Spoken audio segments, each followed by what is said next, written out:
We did not invade Earth that morning. We insulted it, and somehow that was the mistake that ended our empire. That is the part my superiors never understood, even after the reports, even after the hearings, even after every admiral in the Concordance learned to lower his voice when saying the word human. We thought terror required fire. We thought conquest required fleets. We thought a young species could only be broken by power. So we chose something crueler than a weapon. We chose a joke. At 7:42 a.m. Eastern Time, while half the eastern United States was pouring coffee, burning toast, arguing with traffic reports, and pretending Monday had not personally declared war on them, the sky over the Atlantic Ocean opened with a sound like the planet itself clearing its throat.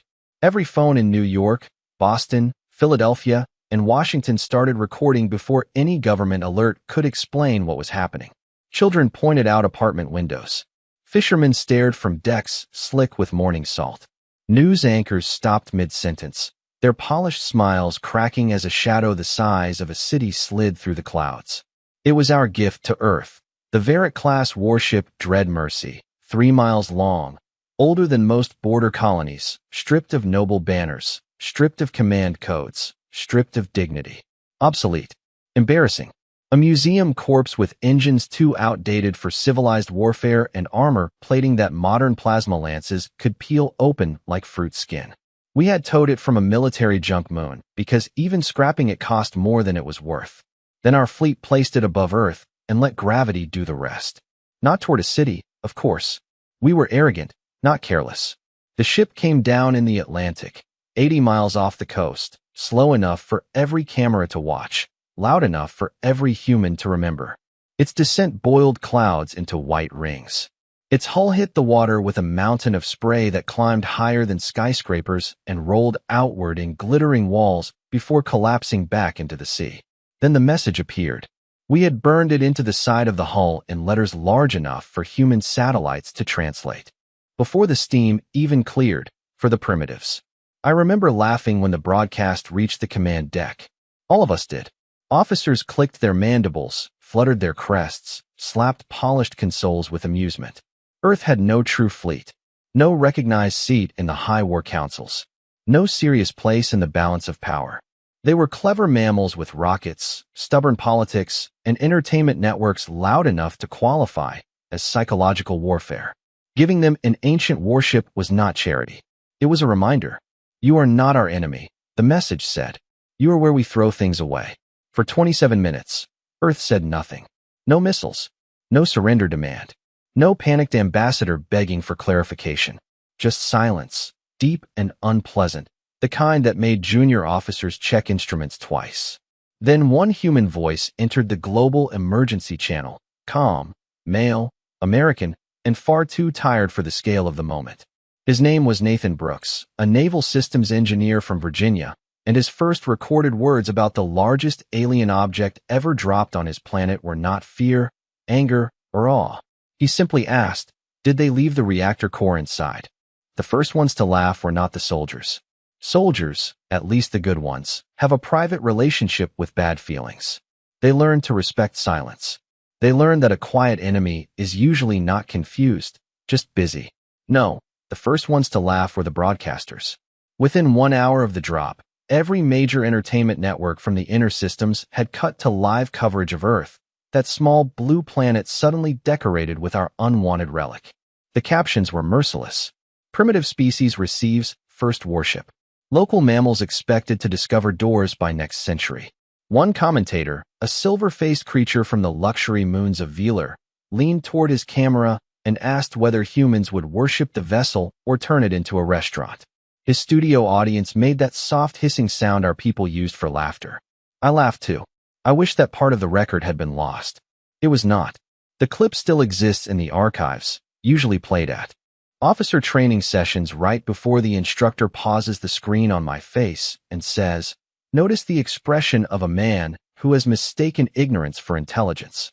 From orbit, our observation drones watched the human response unfold. Ships moved toward the crash zone from every direction. Coast Guard cutters, Navy destroyers, research vessels, tugboats, news helicopters, and private fishing boats whose captains apparently believed the arrival of an alien warship was somehow their business. That was the first thing I found strange. Most species flee from military hardware they do not understand. Humans brought cameras, coffee, and arguments over radio channels. Their news anchors spoke in that confident American rhythm, as if turning cosmic humiliation into breaking coverage was simply another Tuesday. On one channel, a retired admiral with white hair and a flag pin called the ship an unprecedented security challenge. On another, a young woman in a rain jacket shouted over the wind that people along the Virginia coast had gathered at overlooks just to see the steam cloud on the horizon. They were scared, yes. Any honest species would be. But fear did not organize them. Curiosity did. That made several of my analysts uncomfortable. They began filing small notes. Unusual civilian proximity. Rapid maritime mobilization. No visible religious panic. I dismissed all of it. Humans were sentimental scavengers. Of course they were curious. Give a primitive a dead machine, and it will poke the machine with sticks until something sparks. Then Nathan Brooks appeared in the first restricted feed. Not on a stage. Not in a command chair. Not wearing medals. He arrived by helicopter on the deck of the USS Arlington wearing a dark rain jacket, safety harness, and the expression of a man called into work before finishing his breakfast. He was 6 feet tall, broad-shouldered, brown-haired, ordinary in that dangerous human way that made you underestimate the machinery behind the eyes. The Americans cleared a path for him without ceremony. That was the second strange thing. No one saluted dramatically. No one announced his importance. They just moved, quickly and naturally. The way trained people move when the right person has entered the room.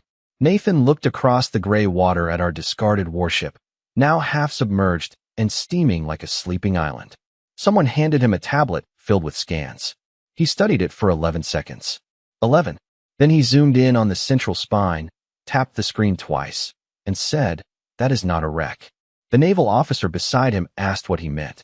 Nathan did not look away from the image. He said, "Somebody wanted us to think it was dead." The hatch did not open like a door. It unfolded, reluctantly, in 8 separate layers, each one grinding back with the tired complaint of metal that had spent too many centuries pretending to be dead. Human floodlights poured into the corridor beyond, cutting through vapor, salt mist, and the stale green glow of emergency systems that should not have had power. That was the third thing my analysts marked as strange. The ship had fallen through atmosphere, struck an ocean, lost external drive response, and still something inside it was breathing. Our engineers had checked that vessel before the drop. I reviewed the clearance myself. Fuel cells inert. Main weapons removed. Navigation crippled. Command intelligence erased. Reactor classified as cold. The file used that word. Cold. A beautiful, reassuring word. A wrong word. Nathan Brooks stepped through the hatch first, which was absurd. Human command had sent drones. They had sent remote scanners. They had machines small enough to crawl through gaps and smart enough to map chambers without risking anyone important. Nathan watched those machines for less than 2 minutes, then said the feed was lying. Not broken. Lying. The naval officer beside him asked how a feed could lie. Nathan pointed at the thermal image and said, "Because the heat is too neat." I remember the silence on our command deck when that translation came through. Too neat. That was not a military term. That was not a scientific conclusion. That was the kind of phrase a mechanic used when a car engine sounded wrong before the dashboard admitted it. Humans had a disturbing habit of trusting senses they had no right to trust. Nathan walked down the corridor with one hand on the wall, his glove brushing alien alloy older than his nation. The walls were ribbed with dormant conduits. The floor tilted under him as the ship shifted in the Atlantic swell. Every few seconds, distant water pressure made the hull groan, a deep whale-like sound that rolled through the passage and made the human Marines behind him tighten their grips on their gear. Nathan did not react to that sound. He was listening for something smaller. The observation drone above his shoulder recorded his face as he stopped at an intersection where 3 corridors met. One led toward the empty weapon bays. One descended toward the flooded engine decks. One climbed toward the central spine. He closed his eyes. Closed them. Inside an alien warship, surrounded by technology his species was not supposed to understand. That was when Lieutenant Mara Ellis, the communications officer assigned to him, whispered, "Mr. Brooks, what are you doing?" Nathan lifted one finger. Wait. For 14 seconds, nobody moved. Even our drone held position, its stabilization field humming softly. Then Nathan opened his eyes and looked toward the central spine. There, beneath the ship noises, beneath the water, beneath the creaking of old armor, was a pulse. Not loud, not dramatic. A tiny rhythm, almost polite. 3 beats. Pause. 3 beats. Pause. Nathan exhaled once and said, "There you are." Back on our command deck, an older engineer named Voskar made a sound I had never heard from him before. Not fear. Recognition. He turned from his station, all 4 hands suddenly still, and asked who had authorized access to the spine chamber. I told him nobody had. He stared at the human on the screen and said, "Then why is the ship answering him?" The official human report called it a stabilization operation, which was adorable. Stabilization sounded careful. Stabilization sounded responsible. Stabilization sounded like engineers in hard hats politely asking a dangerous machine to behave. What Nathan Brooks actually did was closer to waking a giant animal by removing the chains someone else had wrapped around its ribs. By sunset, the Americans had pulled a temporary platform against the exposed upper hull, anchored by Navy vessels, Coast Guard cutters, and enough floodlights to make the Atlantic look like a football stadium before kickoff. Helicopters circled overhead. Satellites shifted positions. Every civilian boat had been pushed back beyond the security line, though plenty of them stayed out there anyway, rocking on the dark water with cameras pointed at history. From orbit, we watched the humans swarm over our dead ship like ants with college degrees. They brought welders, cranes, diving rigs, portable reactors, pressure tents, forklifts, and one coffee truck that somehow made it onto a military barge before several classified generators did. I remember one of my officers laughing at that. He said humans could not face the unknown without warm drinks. No one laughed later when the same coffee truck was connected to a field kitchen feeding 3 shifts of engineers who worked for 36 hours without slowing down. That was the part our species never understood. Humans did not need elegance to become dangerous. They needed tools, caffeine, and permission. Nathan stood inside the central spine chamber with Lieutenant Mara Ellis and a dozen specialists from agencies that refused to identify themselves even to their own allies. The chamber was shaped like a cathedral designed by machines, tall, narrow, and lined with black control columns that had not answered to any living commander in 200 years. At the far end sat the reactor casing, a smooth oval structure taller than a 2-story house, sealed under 8 interlocking restraint bands. Those bands were the reason our engineers had approved the drop. Without them, the core could not ramp. Without the core, the ship was nothing but old armor and bad memories. Nathan studied the bands for almost a minute, then asked for a socket wrench. Not a plasma cutter, not a quantum decryptor, a socket wrench. Mara stared at him. So did every alien analyst watching the feed. Nathan tapped one of the restraint anchors with his knuckle and said, "This is not alien genius. This is a lockout clamp. Different shape, same bad attitude." The first bolt took 3 humans leaning on an extension bar to move. It broke loose with a sharp metallic pop that echoed through the chamber. Nothing exploded. Nothing flashed. Nothing punished them for touching the sacred machinery of a superior civilization. That seemed to annoy Nathan more than it impressed him.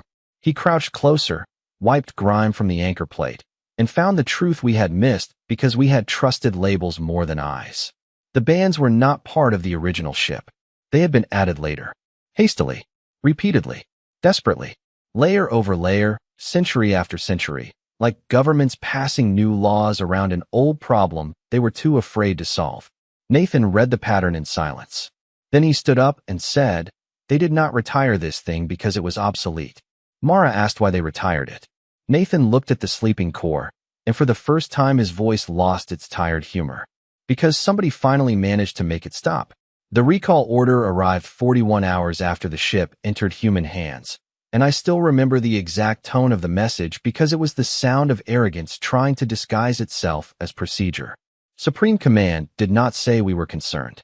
Concern implied humans had done something worthy of attention. Instead, the order stated that Earth had engaged in unauthorized salvage of Concordance military property and must immediately surrender the vessel for safe retrieval. Safe. That word did a heroic amount of lying.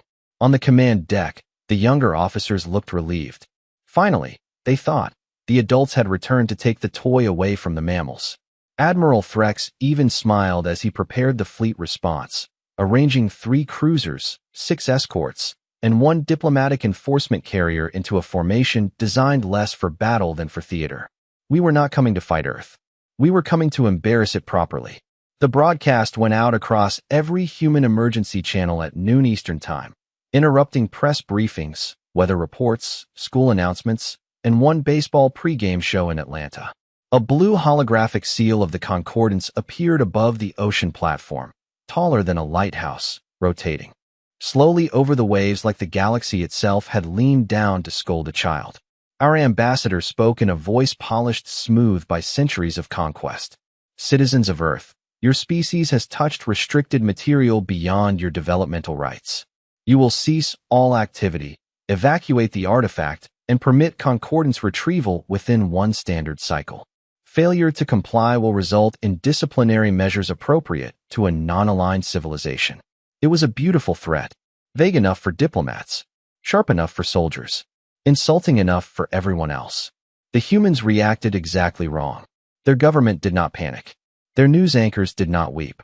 Their social networks, according to our cultural monitors, filled with jokes so fast the translation engines overheated. One human wrote, "They gave us trash and now want it back because we looked under the hood." Another asked whether the Concordance had kept the receipt. I did not understand why that was funny, but millions of them did, which bothered me more than it should have. Then our cameras found Nathan Brooks again. He was not watching the hologram. He was underneath a restraint console with half his body inside an access port, holding a flashlight in his teeth while Mara Ellis read voltage numbers from a tablet. Someone told him the alien demand had arrived. Nathan slid out slowly, sat up on the cold floor, and asked how long they had given Earth. 1 standard cycle, Mara said. Nathan wiped grease from his cheek with the back of his wrist. Translate that into real time. 26 hours, give or take. He nodded, not surprised, not angry, just mildly inconvenienced. Then he looked toward the reactor chamber doors and said, "That should be enough if they stop interrupting me." That sentence moved through our intelligence network like a dropped glass in a silent room. Enough for what? Admiral Threx demanded. No one answered because no one knew. Down on the platform, human activity accelerated. Not chaotically, not desperately, efficiently. Cargo helicopters brought sealed containers from inland bases. Fiber cables ran from the ship to portable command centers. Civilian technicians arrived, wearing badges from universities, defense contractors, power companies, and 1 weather service laboratory in Oklahoma. That last one made my science officer blink 3 times. Why would they need a weather laboratory? Nathan answered the question 8 hours later when he stood before a wall of improvised monitors and pointed at a live map of Earth orbit. The old ship did not need weapons, he said. It needed reach. At 3:13 in the morning, Washington patched Nathan Brooks into the most crowded secure call in human history. The president was there from the White House Situation Room. The Secretary of Defense was there. Admirals, generals, intelligence directors, satellite commanders, and exhausted engineers filled screens along the temporary command wall inside the spine chamber. Outside, the Atlantic hammered the hull with black waves.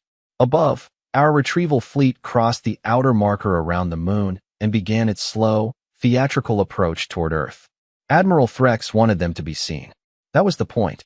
12 bright signatures descending through space, arranged like a crown, announcing ownership before a single word was spoken. He believed intimidation was a universal language. Humans, unfortunately, had dialects. The president looked older than the broadcasts made him appear, but his voice was steady when he asked the only question that mattered. "Mr. Brooks, can you make it work?" Every alien analyst leaned toward the feed. Nathan stood beneath the reactor casing in a gray sweatshirt, work gloves, and safety glasses pushed up into his hair. He had been awake nearly 2 days. There was a smear of oil across his jaw and a paper cup of coffee sitting on a console designed before his ancestors had invented the wheel. He looked at the monitors, then at the restraint map, then at the live orbital track showing our fleet coming closer by the minute.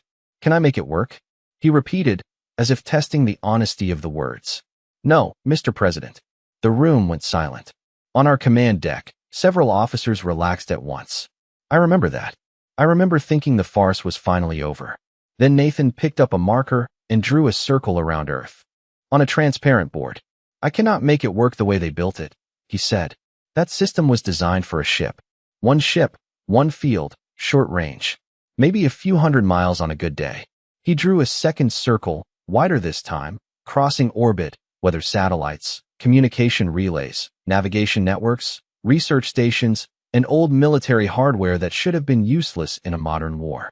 But humans are terrible at leaving things alone. Mara Ellis, standing beside him, tried not to smile. Nathan tapped the board once. We are not starting the ship. We are giving it an antenna.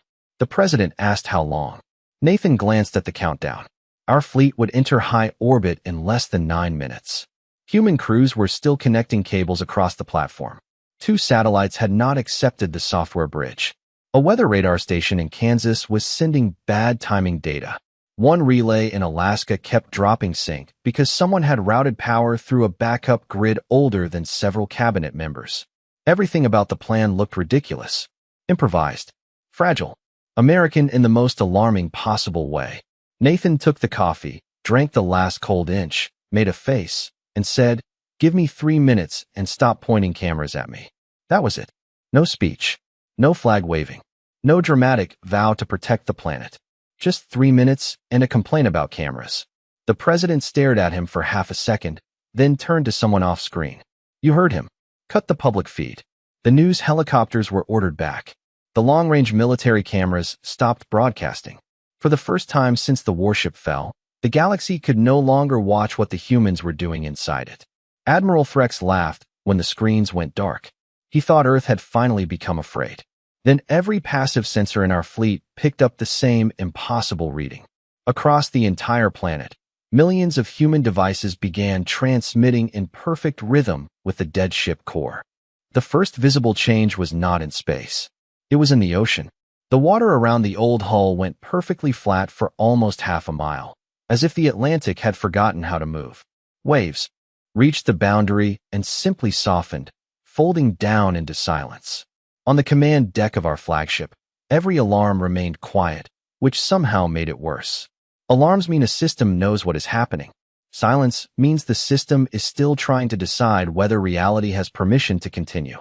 Admiral Threx stood before the forward display with his hands clasped behind his back, watching Earth grow larger beneath us. The planet looked harmless from high orbit. Blue water, white clouds, brown continents, little islands of light on the night side. A pretty world. A loud world. A world we had treated like a storage closet. Then the dead ship opened its eyes. Not literally, of course. Machines do not have eyes. That is what I would have said before Earth. But along the exposed spine of the vessel, buried under salt, damage, and centuries of shame, black panels began to glow one after another. No color at first, just absence.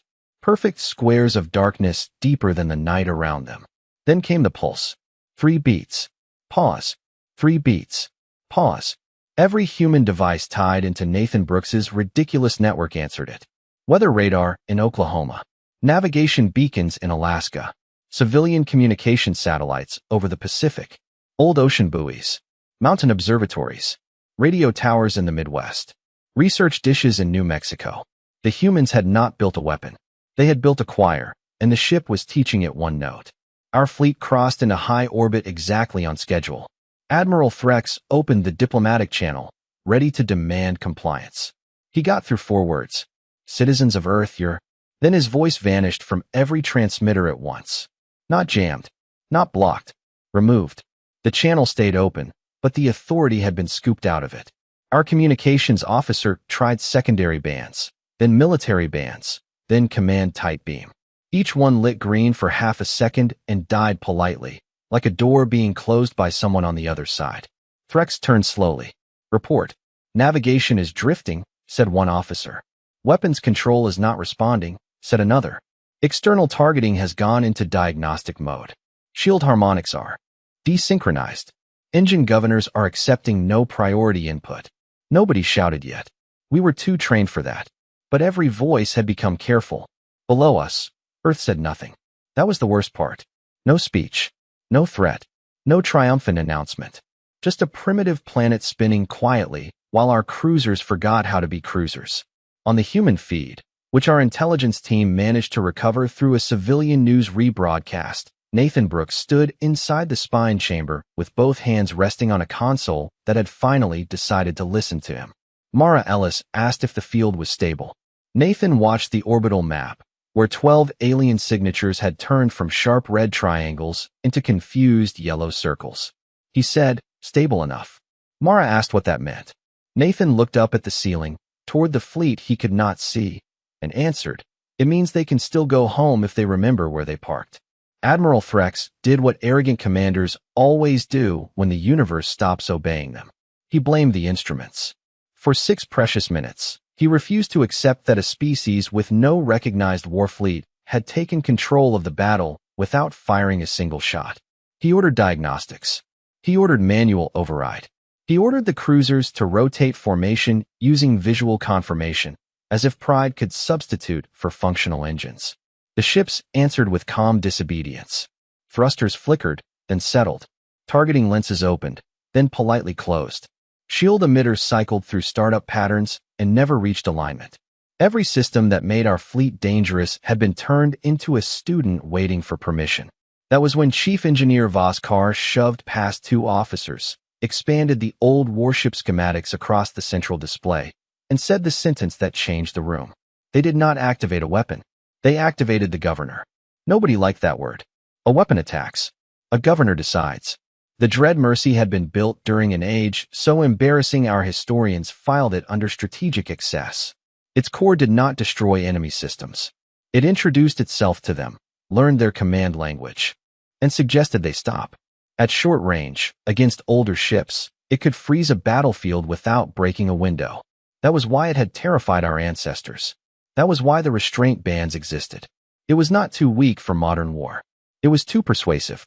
Admiral Threx stared at the schematic, his crest slowly lowering. "Impossible," he said. "The governor field had a maximum range of 200 miles.